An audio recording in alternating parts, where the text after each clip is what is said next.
nges kau ini pencet. Assalamualaikum warahmatullahi wabarakatuh. Perkenalkan, nama saya Ujang Budi Saputra. Perkenalkan, nama saya Aditya Gusniawan. Di sini saya akan membuat dialog sejarah masa demokrasi liberal dan masa demokrasi terpemimpin. Gue mau nanya, kan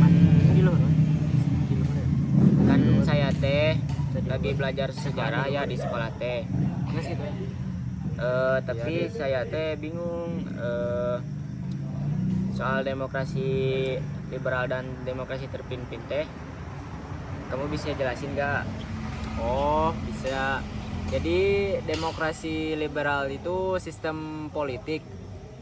Jadi di mana rakyat punya kebebasan penuh untuk memilih wakil mereka di pemerintahan. Nah, biasanya dalam sistem ini perlu dilakukan secara bebas dan adil. Ada banyak partai politik dan kebebasan berbicara serta berkumpul. Dijamin. Oh, jadi intinya teh rakyat bebas itu harus memilih, menyuarakan pendapatnya. Ya, betul. Di Indonesia, sistem demokrasi liberal ini mulai diterapkan setelah kemerdekaan, setelah tahun 1950-an.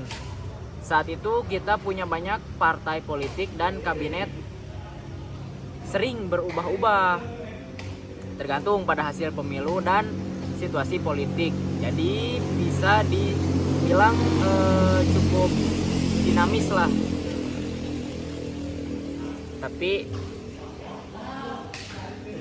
Tapi kenapa ya akhirnya sistem demokrasi liberal ini gak bertahan lama?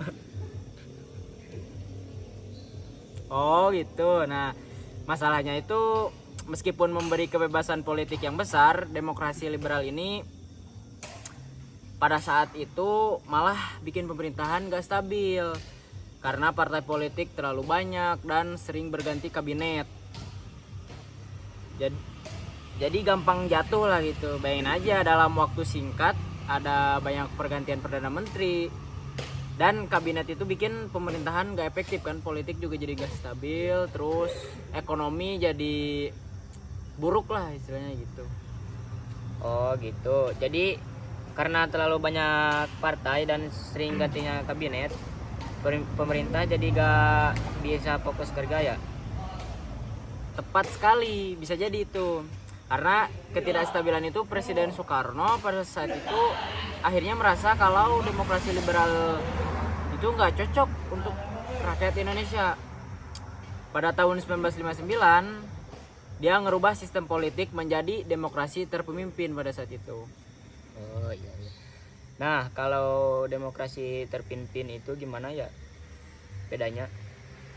Nah, demokrasi terpimpin itu lebih terpusat kepada kekuasaan seseorang pemimpin. Contohnya itu kayak Presiden Soekarno pada masa itu. Jadi presiden itu memiliki peran yang sangat besar dalam pengambilan kekuasaan politik. Meskipun masa parlemen dan lembaga negara lainnya, tapi peran mereka lebih terbatas dibandingkan di sistem demokrasi liberal. Jadi posisi presiden pada saat itu tuh lebih unggul, lebih tinggi lah tingkatannya dibanding dengan kabinet-kabinet yang di bawahnya. Tidak seperti liberal. Jadi kekuasaannya itu lebih banyak dipegang oleh presiden ya? Apa enggak berbahaya kalau terlalu terpusat ke satu orang? Enggak sih, karena demokrasi terpimpin dianggap lebih stabil karena keputusan bisa diambil dengan cepat oleh satu orang saja. Sedangkan kalau di pada masa liberal itu kan diambil dengan cara bermusyawarah kan, sesuai keputusan dari kabinet-kabinet yang ada. Nah itu kan harus dilakukan musyawarah terlebih dahulu. Sedangkan kalau dilakukan musyawarah kan tidak selalu ada, pasti ada pihak yang kurang setuju dengan musyawarah tersebut. Nah sedangkan kalau dipusatkan dengan satu orang saja, presiden misalnya, itu akan lebih mudah untuk pengambilan keputusan. Itu. Terus apa bedanya dengan parlemen di masa demokrasi liberal dan di demokrasi terpimpin? Untuk parlemen masih ada, cuman posisinya itu jadi lebih kecil. Di masa demokrasi liberal, parlemen punya kekuasaan besar untuk mengawasi jalannya pemerintahan dan bisa menjatuhkan kabinet. Tapi di masa demokrasi terpimpin, parlemen banyak mengikuti keputusan presidennya, yang itu tadi, karena presiden memiliki tingkatan yang lebih tinggi dibanding dengan parlemen-parlemen yang ada pada masa demokrasi liberal. Jadi meskipun ada unsur demokrasi, kekuasaannya lebih terpusat ke presiden. Ya betul sekali, karena kan tingkatan yang tinggi itu presiden, otomatis pasti kekuasaannya itu pasti ya sepenuhnya milik presiden gitu. Jadi kita hanya mengikuti aturan-aturan yang presiden keluarkan seperti itu. Menarik juga ya, ternyata alasan kenapa kedua sistem ini diterapkan di demokrasi liberal lebih bebas tapi bikin gak stabil, sedangkan demokrasi terpimpin lebih stabil tapi kekuasaannya terlalu terpusat. Betul, itu pelajaran penting dari sejarah politik Indonesia.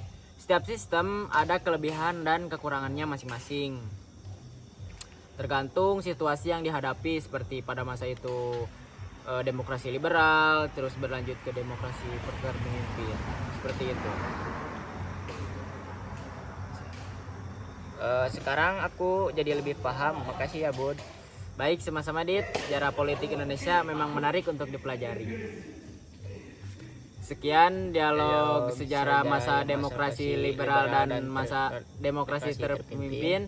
Saya Ujang Budi pamit dan saya Aditya pamit. wassalamualaikum warahmatullahi wabarakatuh.